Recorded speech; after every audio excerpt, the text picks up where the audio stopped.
ओम शांती. नमस्कार. मी काल तुम्हाला पहिला लेसन ओम शांतीचा सांगितलं होता. आज मी दुसरा सांगणार आहे परमात्म्याचा. परमात्मा म्हणजे कोण? तो कुठं राहतो? परमधाम ब्रह्ममध्ये राहणारा तो परमात्मा आहे. तर काल मी आत्म्याचा सांगितला, आज परमात्म्याचा.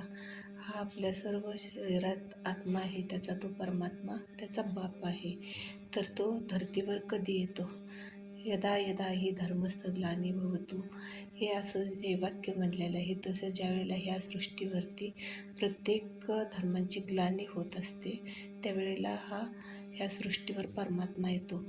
आणि आपण तोपर्यंत काय करत असतो की कधी दगडांच्या मूर्तींना पूजत असतो, कधी झाडाची पूजा करत असतो, कधी पाण्याची पूजा करत असतो. अशा प्रत्येक वेळेला कुत्र्या मांजरात असा देव आहे हे आपण जास्त मानलं जातं ते. तर त्यात नाही, तर परमात्मा येऊन ज्यावेळेला ह्या सृष्टीची अतिग्लानी होते, त्यावेळेला परमात्मा येऊन आपला परिचय देतो. आणखी त्या परिचयामध्ये सांगतो की मी कसा, कुठे राहतो, त्याचे कर्तव्य काय तो सांगतो.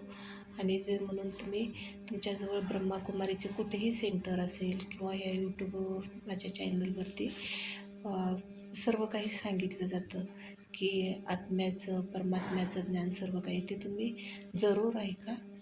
त्याच्याबद्दल धन्यवाद. आणि माझा हा सर्व लास्टपर्यंत व्हिडिओ ऐकल्याबद्दल खूप खूप धन्यवाद. असेच माझे व्हिडिओ पाहत जा. ओम शांती.